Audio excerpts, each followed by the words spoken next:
Hi, this is Angela. We're doing Muay Ying, the podcast, and today we have our guest, Natalie Wong. So, Natalie, would you like to introduce yourself to our listeners and viewers? Hey guys, my name is Natalie. I'm from Virginia and I train out of the Little Giant Muay Thai. Today, we're going to talk about support. And I think support can come in like so many different forms, right? When I think about support, the forms I think about it in like the context of being a Muay Thai fighter, I think about support from a coach. I think about support from family and friends, so outside the gym. And I think about support from teammates. And yeah, I think it's those major three areas, right? Yeah, I think also too, like if you have some type of mind coach or something like that. Good. Yes, that goes hand in hand. Some people have it separate. Some people get So like professional help, right? Yeah, she'll help them. I think that's been a huge game changer for me. I would say probably the last year and a half. I work with a mind coach now to kind of get my mindset right. Sometimes, like you just don't have, not that you don't get the right feedback from people, but maybe you need to hear something from a different perspective. Something a little bit more objective, maybe. Mm-hmm. Now, when you think about support in the context of your own journey and your own space for Muay Thai, what does support mean to you? What does it look like for you? I think number one is definitely your coach. Not only should your coach believe in you, because you can believe in yourself all you want. If you don't have the right trainers and teammates to help you along the way, you're kind of just training by yourself. And like everybody knows, like in Muay Thai, like you need good training partners and you need coaches that know what they're doing and can guide you through the process. So for me, like number one, hands down, coach. Like if you have a great coach, I think great coaches can take kind of the average fighter and build them up, and it goes a long way. So in what you're saying as well, do you think that having a great coach is obviously very important? And probably when it comes to just like improving as a fighter and learning new stuff and just having consistency and motivation to train, it's probably the most important thing. But would you say having a coach is the foundation to having like a good support system at a gym? Yeah, because I think also, specifically for me, I can say like my coach, like I know he's telling me to do things that he has already done himself. So we know it's like tried and true method. Yeah, and I think too, just like the building blocks of like what you need to do as far as like discipline, the whole like do your runs, come to training early, stay late to do your pushes and sit-ups. I think that's like, if you don't have that, if you don't have those basics down, like you're not gonna just all of a sudden get that. So if you don't start doing that from the beginning, I think ultimately later you're gonna have a rough adjustment, especially if you're coming to Thailand and they're like, all right, end of training, everyone do your 500 knees, and you're like, what? Like, been there, done that, like, like you do 200 sit-ups or whatever, push-ups. It's just like your regular routine. And just also building that consistency. I feel like I know that when I had a coach or coaches that I truly felt like I connected with and believed in me and believed in my potential, it gave me like this extra motivation to like just keep doing things even when I was tired. And I know that not everyone is fortunate enough to have that, or there was some point in their lives where they didn't have a coach that was supportive like that. And then they just always found it so hard to like stay consistent and stay motivated with their journey. And it's like, well, probably because you're coming into an environment where like you're trying to do your best, but someone's not meeting you halfway. Yeah. I think it's also too like your coach, like if they know you well, they can read your body language and they also know when you're being lazy, right? That's true. Yeah. They know the right ways to motivate you. So when they're like, you're good, and you feel like you're dying, like maybe you are good. Maybe you can do 100. Maybe if they give you like a million, no good, and then they give that one very good, then that one very good means something. Okay, yeah. Angela Chang said something to somebody one time. I made like a joke. I was like kind of being serious, but also like it's true. And I'm like, man, you throw out these good jobs to people. And I'm like, I can think of a handful of times where he like said it. And I was like, oh my God, he meant it. Like I killed it because he said you did a good job. Wow. And so I think it means a lot more too. Because I think he also knows me. Like you throw out the like, oh, you did good today. And you're like, actually, and it kind of sucked. You know, you just wouldn't take it seriously. My very first Thai trainer, he had like these impossibly high standards that he tried to subscribe everyone to.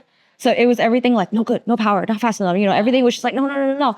And then like, it was frustrating, but it was also like, okay, now it makes it very clear what I need to work on, right? Whereas like if he or some other coach was just like, oh, you're doing it well, then it's just like, well, this doesn't give me like, what do I need to work on now? If everything's good, then why am I here, right? I think you need a good balance. Yeah, You don't yeah, always yeah. need to hear your stuff looks like shit. Yeah, it's like, we already know that. We already feel it. Yeah. I think it's also really important too, particularly in like cornering for fights. I know my first fight, I had a different person corner me, and you know, like won that first round, second round, you know, like still doing pretty good, and they told me I was losing. And I just, you can see confidence just plummet. I think if you really knew me, like, I'm not trying to hear that. I need you to be like, finisher. You know, not like be very direct about what it is that you need to do. yeah, not, you know, like what I was doing bad. Because now that's all you're going to focus on. I think some people are motivated differently. Like some people want to be like, you know, you're losing and that's going to like ramp you up. I lost that fire in them because they're like, oh, I don't want to lose. That's not me. Like, you know, you were better off just like slapping me or something. Yeah, I mean, I think it's important for your coach to know how you respond to certain feedback, particularly in a fight when, like, you know, amateurs, it's a one minute. Like, are you really getting a ton of feedback in that 1 minute? Probably not. Yeah. How has support or the lack thereof shaped your journey in Muay Thai so far?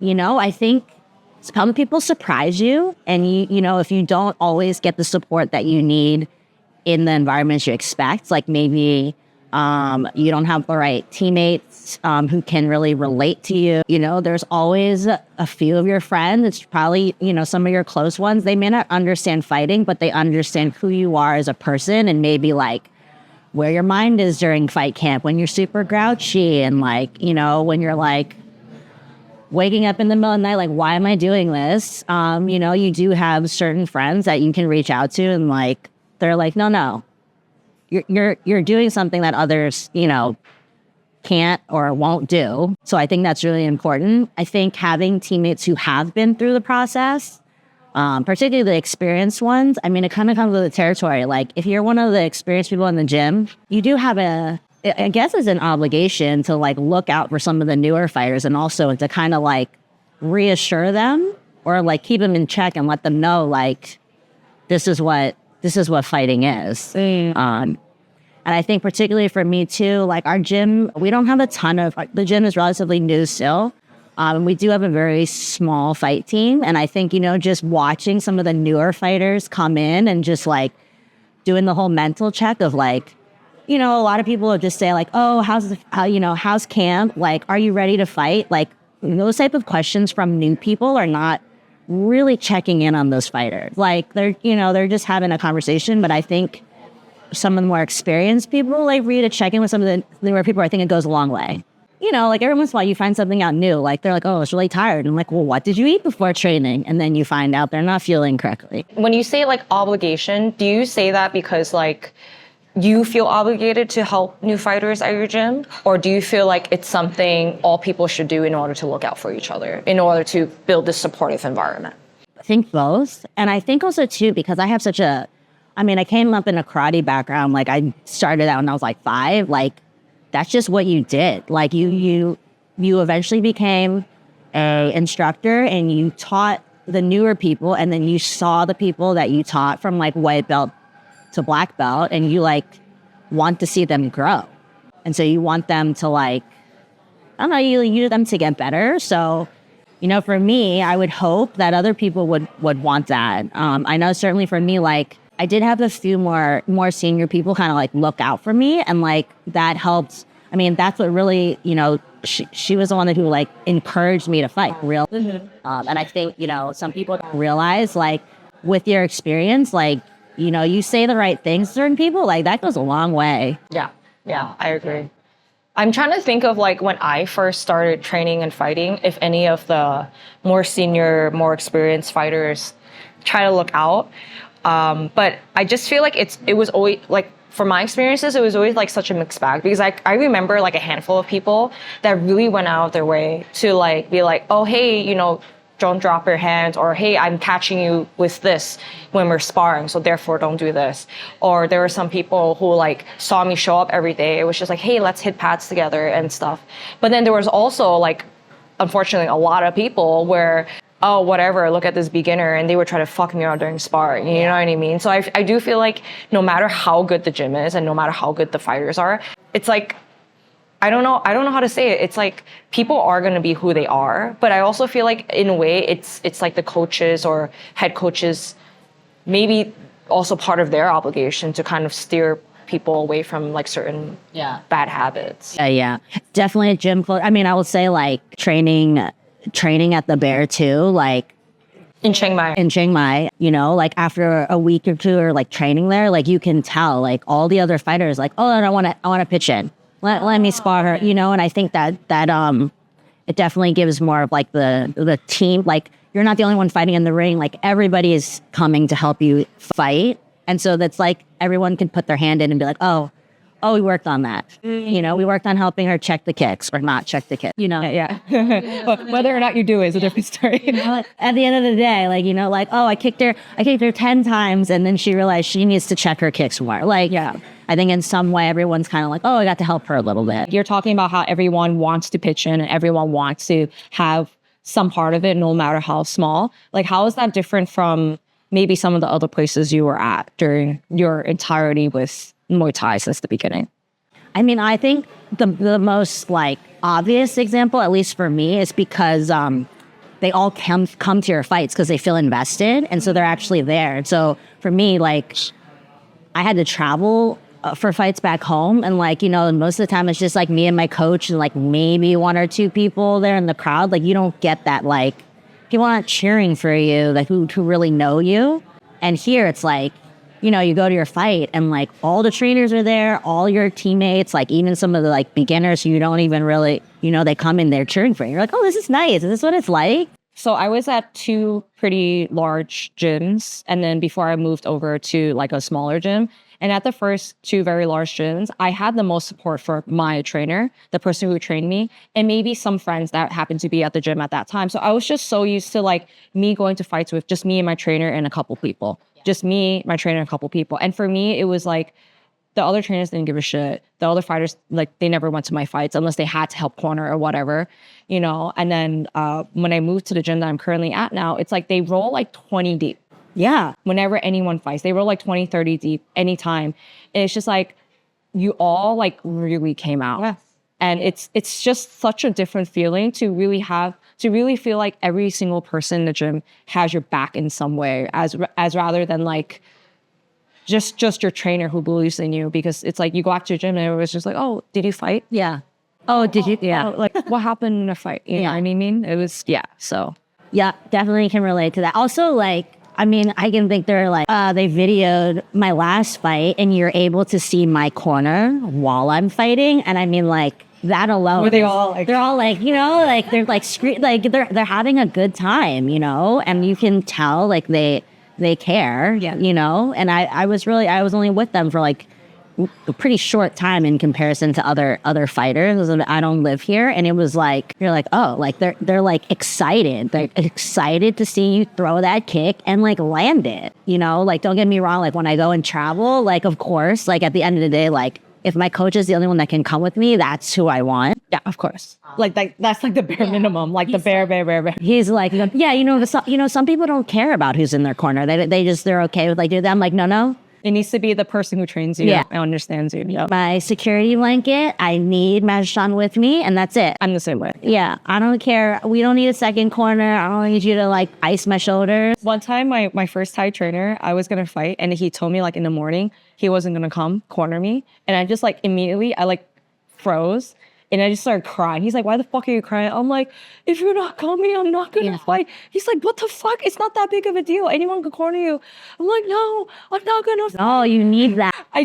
Like, he was there for me for every single one of my fights. Like, I couldn't imagine him not being in my corner, because especially since like he spent so much of his time investing in me and he understands like what my strengths and weaknesses are. I didn't want to take my chances with some coach who never pays attention to me during training and like always tells me that I'm shit at everything, to be in my corner and actually try to help me win, you know what I mean? So yeah. It's also a good way to like, you know, like you go through the whole camp together and it's a nice way to finish. Yeah, that's true. Also, you know, there's nothing like that, like post-fight beer and shot with your trainer. So, I mean, that's honestly what motivates me is to have that shot and the beer with my coach afterwards. Do you think support is something that can just happen, or is this something that needs to be actively created?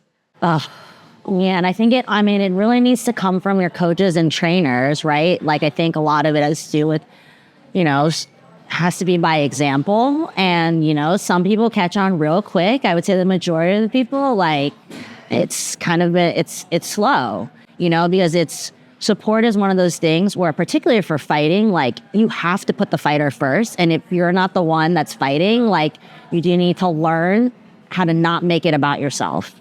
A lot of people who fight, it's like, people fight for attention. They like it. They enjoy the spotlight. And like, that's fine. People are motivated differently. But I think those type of fighters who only fight for, you know, the spotlight and don't think about everybody that has to help them, you know, get there to the top. I mean, slim pickings later. Because if, you know, you're only helping yourself and not helping others, like, that's not going to take you too far. It's like forgetting what gave you the legs to get up there. Yes. Yeah. And I just feel like in general, like if Muay Thai gives you so much, like, don't you want to give back in some way? Unfortunately, I don't know I do know people who do want to do that, and they live, eat, sleep that concept. But I also know just even more people who are just in it for themselves. Yeah. And like part of me is just like, you know, you can make it whatever it is that you want, because it is something that anyone can make whatever they want. But I think if you want to really build a community and be part of something, then you also have to give more than you take, right? And then, you know, and honestly, there are those few moments and you're like, I impacted their life. Because, you know, I can say like, I have cornered a fair amount of my teammates. And then, you know, afterwards, they're so thankful. They're like, yo, like, you helped me. Thank you for giving me Jolly Ranchers while I waited to weigh in. Like, that type of stuff goes a long way. Yeah. The few that recognize it, you're like, okay, they got it. The few that don't, they're like, I'm the best. They can go fuck themselves. And, you know, like my coach, he's like forever trying to help people. So he's like, it's going to come back twofold. Like, don't worry, it doesn't come back now, but like you help these people, like it's going to come back to you. And, you know, I've had some good karma on this trip. Yeah. From based off of just who I know and like personal connections, and like, oh, I helped somebody out with this one thing. Now they're going to help me out later. Not that I'm like, you know, like measuring my helping people with transactions, but like, I don't know. But it's also nice, like when you see what you give, like, yeah, again, it's not like a transactional thing, but it's just like, oh, you know, I help these people and then now they want to help me. Like, that's a nice feeling, you know, for people to actually really go out that way to try to help you, which is what it seems like you've been doing for some people. Yeah. Still waiting for some of them to throw it back, but you know, y'all know who you are. I mean, to be fair though, it's also like what you said. Those people who never give it back or are not appreciative of the support that they do have, and especially since it's not easy to come by like real support, they really don't last long. They don't last long, or they come to the point where it's just like, oh shit, no one around me wants to help me anymore. And then they got to smarten up and be like, oh, you know, I got to be more appreciative of the people who do. And then it starts turning around for them again. So I definitely think like, it's just something that keeps the path going, you know, because when you only are looking after yourself and you're not thinking about like supporting your teammates, supporting your coach, supporting, you know, the people around you, especially the ones that really need it. I mean, it's a very, very short road. Yeah. And Muay Thai can be however long or short. Yeah. And it's not just about the fighting too. It's like even after fighting, or even if fighting is even in the books for someone, like even if it's not, like that path can be very, very long, depending on who you support and who you help. Do you think support looks different depending on whether someone is like a beginner, a fighter, a pro fighter, a coach? Like, how do you think the support differs from each of those levels? Oh, I mean, I think it's way different. I mean, obviously fighting, like, the coach, like, has to be invested and they spend a lot of time on you. I mean, if your coach gives you 100%, like, you got to give 100% back, or honestly, maybe 200% back, because, I think it all depends on the person too. Like, I think people who come from like a sports environment feel in some way Like a team kind of, so they understand what it's like to be part of something bigger than themselves. I think also too, I think it's a cultural thing too. How so? Because sometimes, like I'll ask the other teammates, I'm like, did I learn this from karate? Or did I learn it because I'm Asian? Or like, there are some like, The collectivist kind of values. there is a little bit of that. And then also too with like Muay Thai, there's the full like, we don't have the belts obviously, but you do know who the more senior people are and the level of like respects and, acknowledgement that needs to come with that. I mean, I guess some beginners need a lot of encouragement because they quit faster maybe, or maybe for the fighters, I think it depends on like where their mental state is. Yeah, I would say like Muay Thai from like a mental standpoint. Man, I'm glad you brought that up because me and a couple of my close friends were just talking about it. We're like, a lot of them, and also maybe me to a degree, we all came to consensus, like the people who like do Muay Thai or other fighting sports and like do it and love it and like stick with it. It's like, we got some shit that we need to like resolve. And we got some like, yeah, we got some extra baggage. Yeah. We got some extra, like we need, it honestly, it's like one of those things. Cause like, I would say like coming, like I did compete in karate, like, pretty regularly, like through my prime, through my youth years. And karate, honestly, like it came very naturally to me and I was very good at it. And I very quickly, won. Like it was like, this is what I meant to do. And then I started Muay Thai and I'm like, oh my God, I got to get in shape. I have to learn how to like run more than a mile. Like, there's so many other things. And then I'm like, oh, I can see why people like this, but it is so much harder. The adjustment, like I'm thinking like, oh, I came in a martial arts background. Muay Thai is going to be like a natural fit. Like, honestly, it wasn't. You got to reprogram your muscle memory, right? It's so much more than just going to the gym. Like there's all this stuff you need to do on the outside, but particularly the mind, like the mindset is so different. Yeah, I don't know. I didn't have like some of the roadblocks I've had in Muay Thai. Never really would have faced me in karate. Like what kind of roadblocks? I feel like the learning curve for karate was like, you learn very quickly. And then I was like, and then you plateaued. Yeah, Muay Thai is like a very like gradual, it takes a while. Yeah, it takes a while to kind of feel like, oh, okay, maybe I like kind of know what I'm doing. Muay Thai's hard. Yeah, I'm not saying karate's not hard. No, but like karate was dead. Like honestly, maybe because I was younger too, but I was like, I would compete and I would be like ready to go for my competition, and I would know from the beginning like I gotta win this. That trophy has my name on it. Where Muay Thai, you're kind of like, oh, there's some uncertainty things that could be happening. You know what I mean? There's a lot more unknown. Karate is also like there's like a very obvious point system as well, right? Yes and no. I mean, depending on like what you're competing, because like I also did like forms and stuff. So like the judges have to score you. It's not like gymnastics almost. So that, it was just way more structured and official-ish in a way. The mindset is a little bit, I feel like Muay Thai is just, man, it's like talking about an emotional roller coaster. Wait. So like Muay Thai camps, they're like plus minus, maybe a little bit over a month long, usually for most people. Did you ever have those kind of camps for karate? I mean, I guess when you're testing for your black belt. Okay. And how long does that last? It depends on the person and like honestly if you're like actually good or like but would those specifically be camps or would you be you have to like be going and see certain people. Yeah. It is a very clear like you're in it. You better show up. And if you're not there, they're gonna be like, why? Yeah. So there is that aspect. So I would say like there were some parallels. But yeah, Muay Thai just has more emotions, more chaos. Oh my God. Yeah. And I think also too, like I'm working, I'm an adult now. So there's other things going on. So there's a lot more stuff to manage. Yeah, yeah. But yeah, I can feel that. Can we talk about your amazing trainer back home, Kru Chon? For hours. We can talk about him for hours. I first met him at a Warriors Cup show in 2021. Was it 2021? That was the first time I trained with you. Yeah. That's when I first met you in person, even though we had been talking about Instagram for a long time. And he was just like, upon meeting him at the event, it was just so clear how much he like adores you.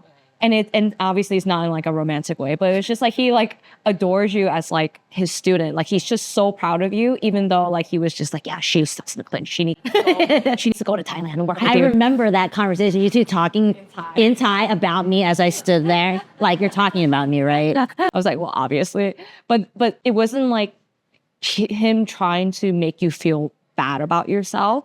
It was kind of like, at least from like the outside perspective, and when he brought it up with me, it was just like, it was kind of like this very lighthearted way of like, oh, haha, Natalie is not good at this, therefore I think she needs to do this. But it was always like, it just seemed like just very like open and non-judgmental. And then I had the pleasure of going to your gym for the first time in, was it May 2024, right? April or May 2024 for a seminar, and I was there for a few days. And he's just so lovely. You don't meet people like this in your lifetime. He has such a big heart. I'm not even kidding. Like, he always wants to help people. And I'm going to say this again, but he like absolutely fucking adores Natalie. Like, she's like the adult daughter that he never had. Even though you've had like some rocky things going on recently, but it's just like, it's so clear how like proud he is of you. And it just makes me so happy to hear him talk about you, or like just watch you guys interact. Because I'm just like, oh, this is just such a nice. It is very rare. It is rare to find people who genuinely, I mean, like, he says these things because you actually, like, he really believes like I can do anything. Like when he's like, nah, you can just, he doesn't like, maybe we wait a couple of months before we fight this. He genuinely believes like I can do pretty much most of the things that he's saying. Like, and he'll back it up with what he like pushes you to do as well. Within reason, but you know, his expectations are very high. And they are very high for a reason. And you can tell, like, obviously, like, when it matters, like, the people who he really feels can go far, like, the expectation is high and he does not lower it. Which is like, because that's what he believes that they're capable of. Yeah. That's so nice. It's because imagine if he had set the bar so low for me, I don't know, maybe I wouldn't have even been like, I don't think I can fight in Thailand. You know, like, I wouldn't have even come here. So it's funny because, like, sometimes when we get like new students, like, we're usually like joking around, and then we'll be like, oh yeah, that's my dad. And they're like, wait, is that really? I'm like, dude, no. But yeah, we definitely have a very unique relationship. So yeah, I mean, I think that's where, like, you know, for me too, like, obviously, like, I want to help other people in the gym, and like seeing how he coaches and corners people, like, I want to carry that on. So, like, you know, like, I've cornered with him plenty of times now. Like, I try to do what he would do, you know, because sometimes, like, you don't always get the luxury of having him there. Like, he can't be everywhere at once. And like, I want them to have the Master Chan experience. So, you know, like, if he's like, you know, you need to like give them some crazy Thai massage, like, do it. You know, you need to like pull their hair, I'm gonna do it. So what's the most like from like the top of your head, what's the biggest thing he's ever done for you to support you as a coach? I know there are so many, but just like, what's the first thing that comes off the top of your head? It could be something small too, you know? And honestly, during one of my camps, I was trying to think on, I think it was my first Warriors Cup fight. I mean, he was giving me like, he was doing like the Thai oil on my legs. Like coaches don't do that every day. You don't get that luxury. I think that's a big one. And honestly, him just even coming with me for Warriors Cup, like, he has a whole gym to run, and he has a wife and a kid. Like, taking away time from his family, I think that's a big one. Yeah, it's a trip too. And obviously, of course, he pushes all my merchandise. So he wears all my stuff. Man, I don't know. There's like so much. Like, we chat we pretty much talk. I don't know why I just noticed that, but I also feel like, in a way, because of the level of respect and admiration that you have for Master Chon, I also feel like that. Do you think that you're internally motivated in a way to help other people in a way that he's helped you because you want to kind of be like a reflection of whatever legacy he is? For sure. Yeah, I mean, my big thing with him and like particularly like even just doing some of the gym social media, like in the back of my mind, and even getting him on Instagram, honestly, is to help preserve his legacy. Yeah, it's more for him. It's not for anything else. Yeah, I mean, I think like, I don't think people realize, like sometimes people are like, so tell us, who is the great Mohon Chon? yeah, you don't meet people like this. And then when people meet him, he's like, you can't forget him. Like some of my friends who like, I mean, they came out for like one fight and everybody after my fight, their first thing was like, oh my God, your coach is so cute. I'm like, how about you throw me a good jab? But I'm like, no, they came to see you, Master Chon. They didn't come to see me. They wanted to see how you interact with me.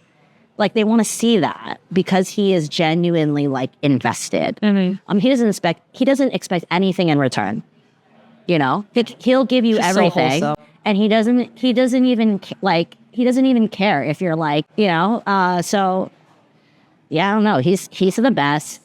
He's the best. I don't know, like, I don't know if other people have that same type of relationship with their coach, but like mine's pretty good. Like I would say that you wouldn't trade that for the fucking world. No, I wouldn't. Like you don't meet people like this who like genuinely are like, no, you're gonna do this. You're gonna figure it out. You know? So like, do you feel like maybe watching other people and their relationship with their coaches, do you feel like some coaches might have a difficult time with like the concept of tough love versus support and like drawing the line between like what's actually tough love and support and what's like fucking toxic?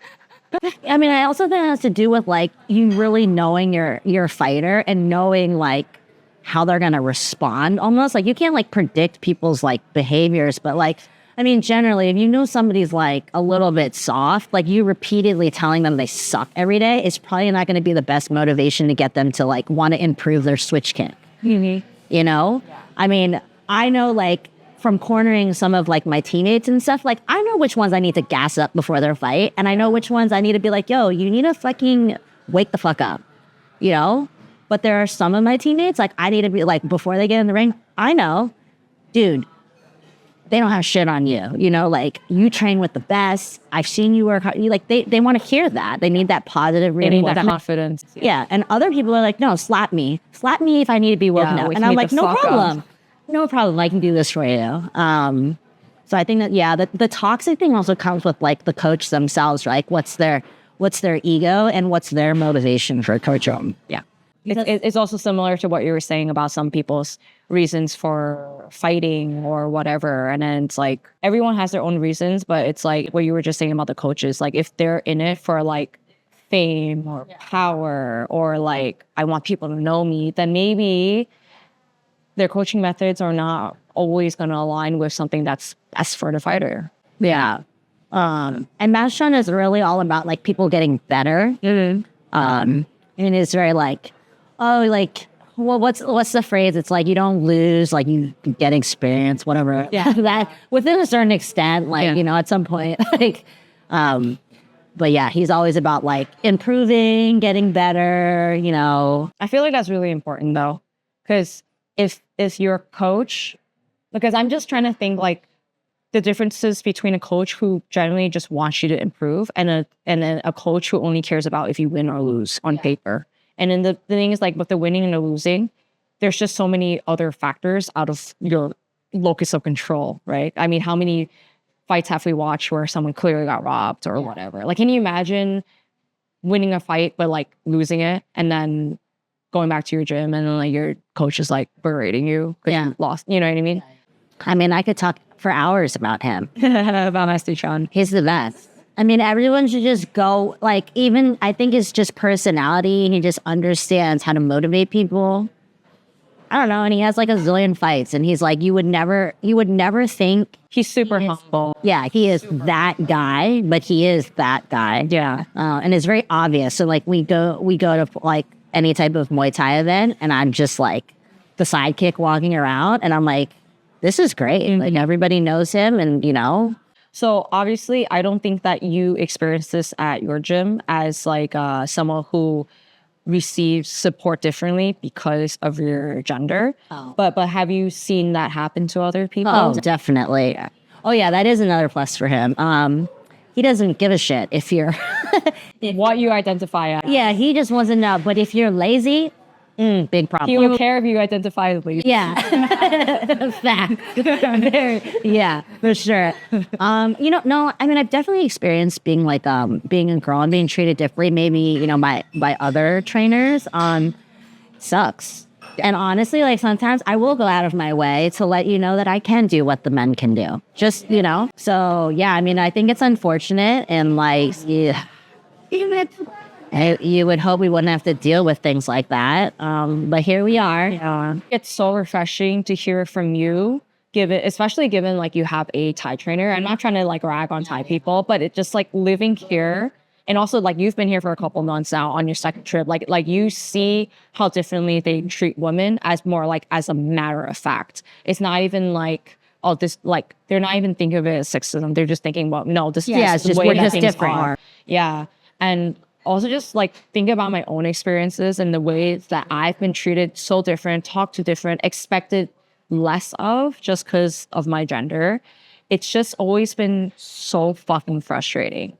And again, it's never been from like my direct trainer because I've been really fortunate to always have had a trainer that really believes me and believes in my growth and always supported me. But it was always from like everyone else, like other trainers, whatever. Like the big thing in Thailand is the money. Right. So when I first came here, it was like women barely had the opportunity to fight anywhere. Maybe once a year, there was like the Queen's Cup where like, but then like even like the top of the top Thai women, they were fighting on these tiny ass shows for like 5,000 baht. I'm like, you have like 200 fights. What the fuck are you doing fighting for 2,000 baht? Meanwhile, the men, like sometimes if they get fight on a televised show, their very first fight is like 10,000 baht. So it was always just like that gender hurdle. And sometimes when I talk about it, people are just like, oh, it's really not that big of a deal. Or they're like, no, they're just doing what the money says. I'm like, no, it's because of this like fundamental belief, right? And I got so angry that I forgot what my point was. But yeah, so I have seen this though, like, I mean, even seeing some of the fights in Bangkok, like you see the women who have to get ready to fight in Bangkok, their skill level and experience level is so much higher. And then you'll see like a guy who has maybe a handful of amateur fights, yeah, but they're he like in the same show, the same promotion, probably gets paid more. looks the part, like fit, young, has a six pack, like, he throws a kick and you're like, oh, still new to this. But yeah, so I was trying to actually explain that to somebody the other day. I feel like women who liked your technique just has to be better just to start. And it's the same with fighting, quite honestly, because I think most women, like we are a little bit more strategic about fighting. And by the time we've decided to fight, we were probably ready. Yeah, no. There's actually been a lot of studies on this outside the context of fighting, of course. But it's like when they measure like confidence levels and like just when you're ready to do something, most men, when they don't even know the basics of something, their confidence is just so high. They're like, no, I can do it. Like they watch them like dance video, no, I can do that. And they've never even like walked 2 steps in their life. You know what I mean? And then women, it's just like they feel like they need to know like all the ins and outs and maybe get like a master's degree before they even feel confident enough to even consider beginning. So I feel like, I mean, it's so obvious when you watch it. Like, a lot of tourists here, they want to knock out their first fight to say they fought in Thailand. I mean, it's so obvious. When you see the guys doing it, you're like, bro, when you're not kicking correctly and you just want to go in there and, and they just show it off. Yeah, it's just, oh, we could talk for hours. Yeah, we can. So then like I haven't had support from maybe other trainers in the gym. It was just always kind of like really frustrating. But what kept me together was because my trainer always stood up for me and stuck up for me and stuff. And then like the second gym that I was at, I had great support from, again, my trainer, but then like the management didn't really fully support me. But it was also very obvious with like the gender difference because like I would see like these men who aren't even fighters walk in and then the other trainers are like, oh, you want to spar and clinch with our fighters. And then I have to like beg for someone to spar and clinch with me. You know what I mean? So, and I've never, ever have any of the other trainers offered that to me. Yeah. You know, so sometimes it's really frustrating when you see people who are kind of like undeserving of the support, or they have done absolutely nothing.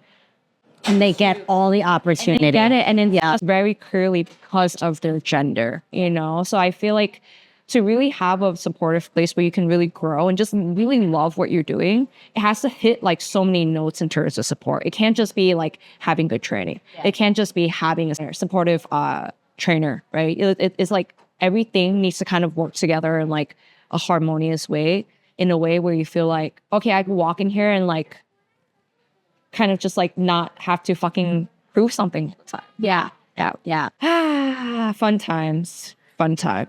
What are some small everyday actions people can take in order to create a more supportive environment, maybe within their own gym or maybe just within the community? Well, how about I start? I feel like whenever you are friends with someone, you share all their shit on social media. I feel like that is also just like super underrated. You are always like being like, oh, this person's fighting, I'm gonna share it. This person won, I'm gonna share it. I know this person, I'm gonna share it. And then things like, because you're proud of their achievements or what they're about. Yeah, you like want to show them off. Yeah. So I feel like even that, like the bar to do that is so low, but I feel like you do that so consistently. It's just like, I feel like that's a really good example of like something very small that people can kind of implement into their lives. Man, I think the biggest one is watching somebody's fight. Don't be like, okay, like I get it. Like after a while, like the live stream is like $30. It starts racking up. Like it's expensive. You're telling me that you can't find another person in the gym to share that, like watch it together.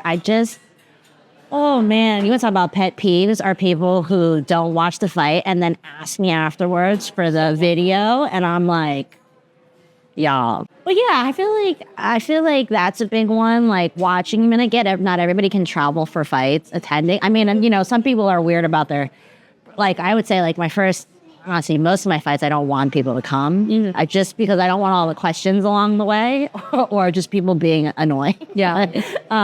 What's the music? So when are you up? What time are you fighting? Yeah. Can you let me know when you're up? Like what? I can't even text you. Yo, those people, I tell them like your only responsibility right now is to take photos and videos.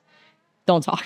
Okay, that's a big one. I would say that's a big one to support as far as like how you can help. I feel like I don't know, it's like taking pictures and videos if you go to your friend's stuff. I mean, just don't be annoying about it. But like I feel like, you know, those are kind of nice gestures.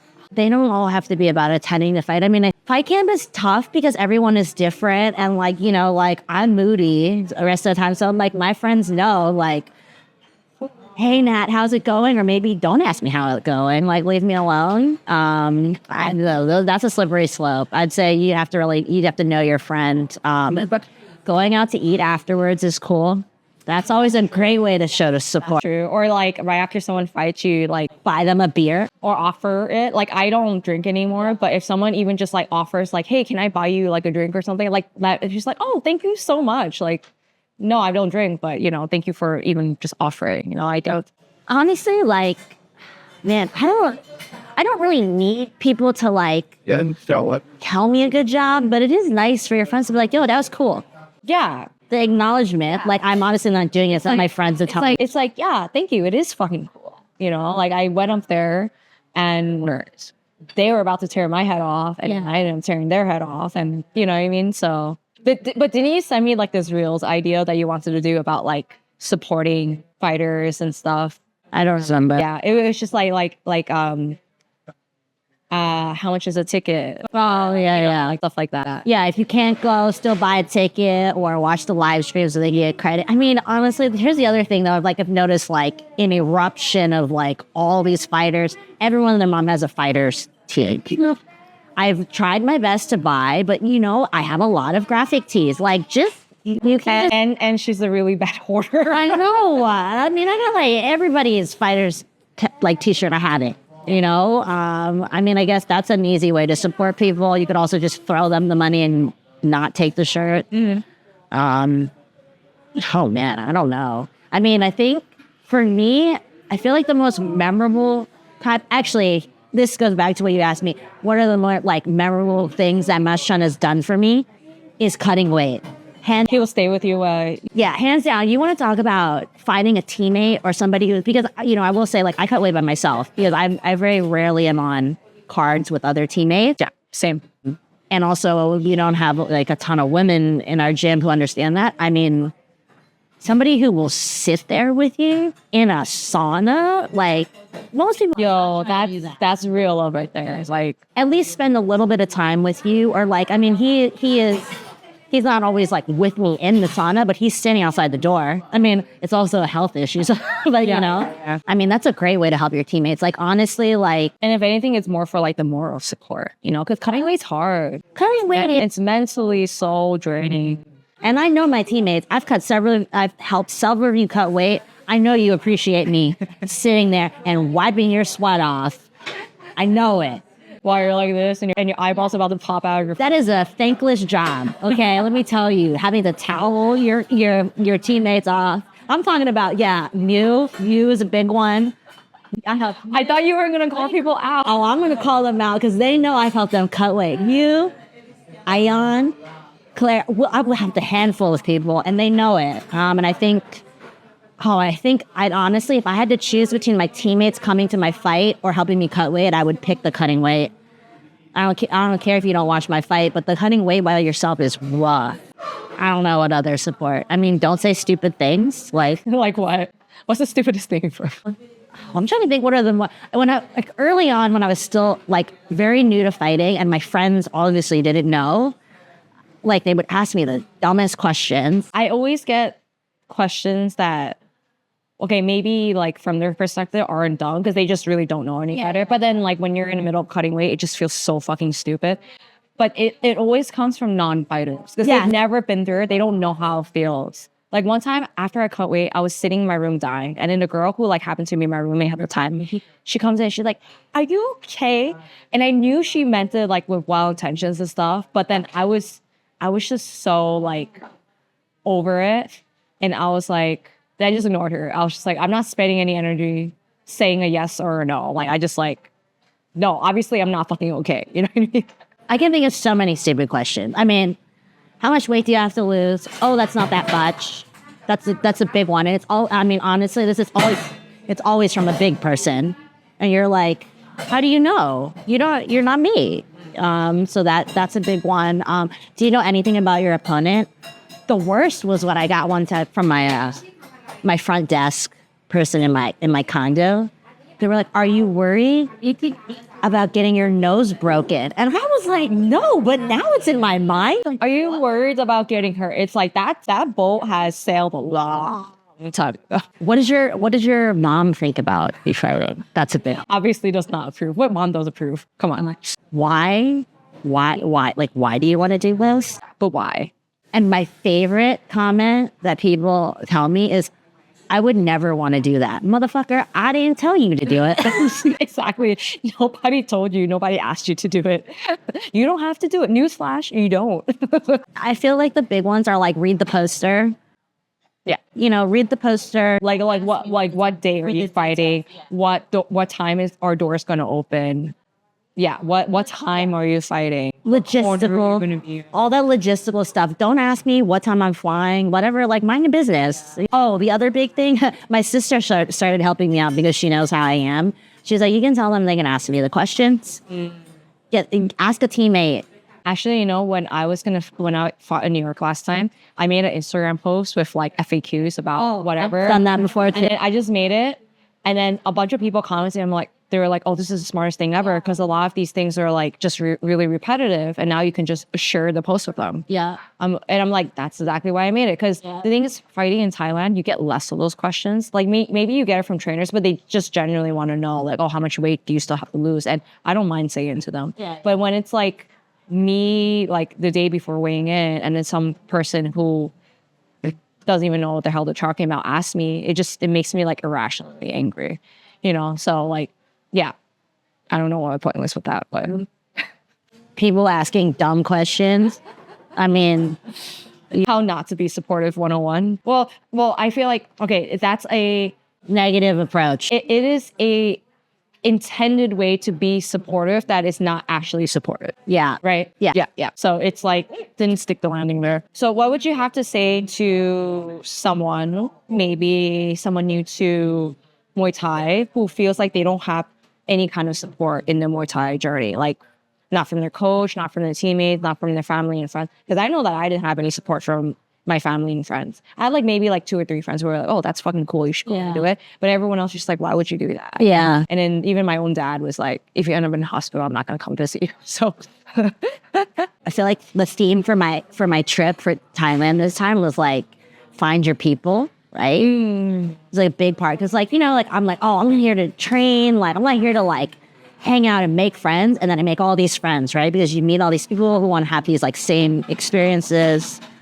And like, I feel like there are ways to like find your people. I mean, I was like, I can think of a few friendships, actually quite a few. Cause like, you know, I'd be chatting on Instagram. Like you find people online who like are interested in the same stuff. I feel like the Discord that you set up. me and Tiffany. Yeah. Like, when you travel and you just get to meet people, I feel like that was really great. yeah, that helped me. I feel like that was the best use of the Discord, at least for me. Like I used Just the networking. yeah. I feel like that one is usually you can like link up with people that way. I feel like Instagram is so easy. I mean, like it's so funny because like I'll talk to some of my friends also in Muay Thai, and I'm like, oh yeah, so and so is doing this, whatever, and they're like, how do you know? I'm like, I chat everybody. I mean, I know it's not for everybody, and some people. Also, you're just chatting. Yeah, but like, I mean, you'd be surprised, man. You message. Oh, a perfect example for my first fight ever. Casey, I remember I messaged her, and she was like, she was posting like regularly on Instagram. I remember I was like, I'd been following her. I'm like, yo, she's like so cool. Like she's in Thailand doing her thing. And I messaged her and was like, hey, you have any advice for me for like my first fight? And I couldn't believe it. And she wrote me back this whole thing. And, you know, I feel like, I said, oh, So nice. yeah. And like, I remember it. Like, I mean, that was years ago, but like, I don't know. I feel like Instagram is like a solid Place to connect. This is probably not like on topic, but my whole thing with like Instagram is like before I actually really enjoyed just being on it and like looking at content and like interacting with people. But I feel like in the past year, it's like I open it and it's just not the place that I want to be anymore. Because I especially like when I go through like my feed or like the reels that are like recommended for me or whatever, it's like a bunch of stuff that's like maybe not slightly triggering for me, but it's just like I just feel like it's such low hanging fruit. Like people saying like, oh, you want to lose 10 pounds in 3 weeks, or not on as authentic. you want to get in shape and look like a Muay Thai fighter or whatever. And it's just like, I just feel like I'm getting a lot of stuff that is like on par with that kind of like, just kind of like bro-y or whatever the woman equivalent of that is too. Cause there's a lot of like bad content from women as well. That I just like, I look at it, I'm just like, this is just not what I want to see. And then I actually just don't end up spending a lot of time scrolling or interacting anymore. And I mean, I don't know, because I do have a very large audience and I would like to interact with them more, but I just feel like for me, it's just not the platform I enjoy using as much as I used to. Yeah, I mean, I only have a handful of friends I think who really get it and who really support it. I think there are some friends who like superficially support it. Yeah. But then in the back of their mind, they're like, yo, when is she going to grow up? That type of thing. But you know, like those type of people, it doesn't matter. Like, it doesn't matter what they think. Well, I mean, it's definitely taken me a while. But also just being friends with you, I've seen you just kind of always tiptoe out of your comfort zone. Like, you know, going to Thailand was something you always wanted to do, but obviously like it wasn't like the easiest thing for you to do. Yeah, there's some unknown stuff. And then you like going from one gym to another during your time here was also not the most easiest thing to do, you know? But also just like you put yourself out there in ways that actually connect with other people. And I feel like that's probably how you end up. Honestly, it's just it's like literally, I mean, in Thailand, everybody's so like, survive. It's like, oh, I met you for the first day. Come to my uncle's house. Have some food. And you're like, should I do it? Should I not? Just go. If someone invites you, in most cases, just do it. Just go. Just go. Even if you don't really want to go, I'm pretty sure you'll have a good time if you do. But it's only if it's someone that you know. Don't Stranger danger. There was someone who drove by on a bike. I told you to get on.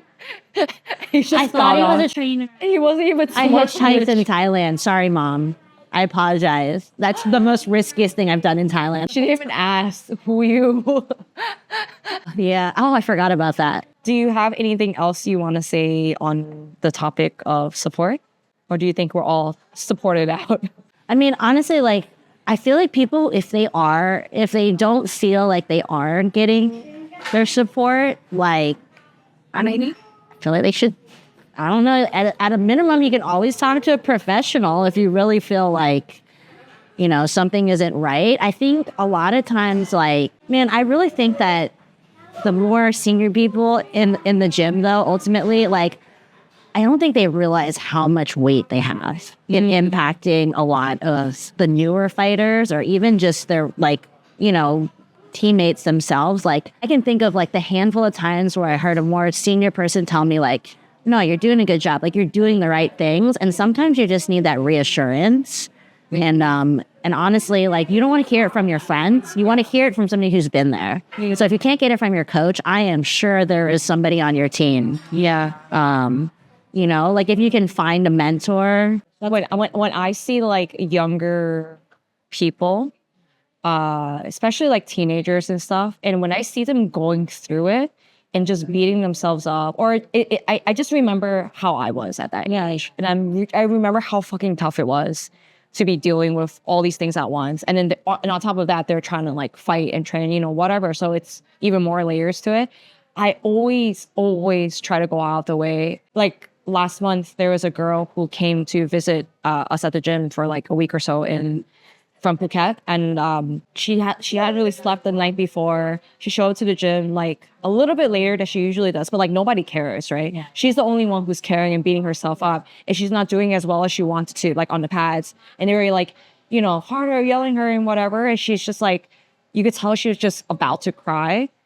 And then I was just like, yo, what did you just say to me? You said you didn't sleep well. You slept late because you were doing all this stuff to like help other people. I'm just like, you need to give yourself credit where it's due. The fact that you still fucking showed up when other people would have, like, you know what I mean? So like when I see stuff like that, it's like I instantly want to nip that like potentially really bad thought pattern, like nip it at the bud, because I know how bad it can get. And when those like thought patterns run deep, you're just stuck in it fucking forever, and like no one can pull you out, you know? The only thing that can pull you out is therapy.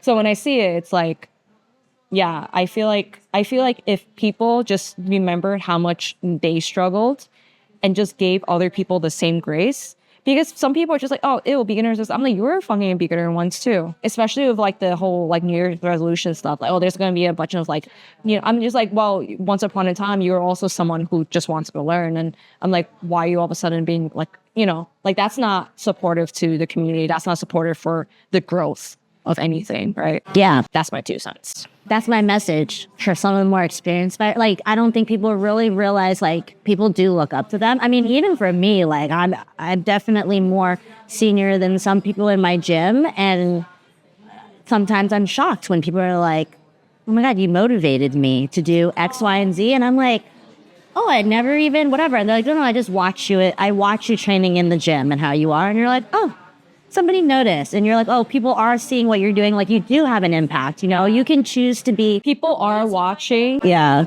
You might not necessarily know it, but you are like when anyone else just like works hard and just does and like puts their actions to the test and not isn't just talking about, like, people are always watching. And then out of like, let's say like 50 people who are watching, if you inspire like 3 or 4 people, then it's like fucking job well done, you know? Like those 3 or 4 people, it's like they're gonna go down whatever path, and then they're always gonna think about you, which is such an amazing feeling. Yeah, I think that's the big one. You know, coming up, like I did have another teammate from the first gym I was at. She was rare. She was a pro fighter. She was a female, you know?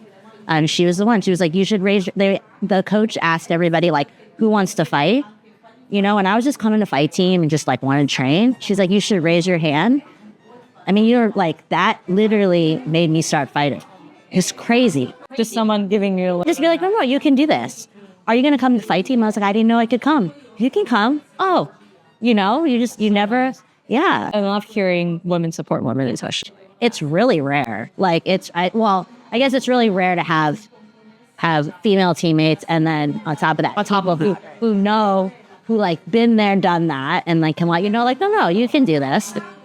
We apologize for it's like really chaotic here. I'm going to try to edit a lot of but thank God for the mics. So can you tell us how people can find you? And also you've been working on creating a brand, right? So can you tell us about that in case people want to support you? That was a good plug. I like that. I'm still in the process, but I'm setting up a clothing brand. It's called W Athletics. Oh, Well, we don't know when this is going to be released, but maybe by the time it's released, it will be live. So I will link it in the show notes if it is ready. And yeah, so it's wathletics.com. Is there any dash or anything? I don't have a... You know, website yet. Okay. Whenever Natalie gets the website, she will send it to me. But it's called W Athletics. What's the handle on Instagram? At W Athletics Co. There's no dot. It's just W Athletics Co. No spaces or anything. Okay. W Athletics CO. You can find me on Instagram, but it's private because some of y'all are crazy. But if you add me, I will most likely... She would probably like vet you before she accepts your follow. I am DJ Nat. I'm not in fact a DJ, but that's my college nickname. You can look me up with some of Angela's... No, what about your snack thing? I am DJ. I am DJ Snack. Who have to come up with a name? Angela, how to come up with a name. And otherwise, you can find me, I don't know, you can find me cornering people at fights. I'm the one yelling. Like her. Love to hear it. You guys should follow Kruchan on Instagram. Yeah, follow Kruchan. He's fucking amazing. Watch our Buffalo reel on Instagram. It'll give you a good laugh. Okay, I'm going to link that too in the show notes. Okay. Signing out.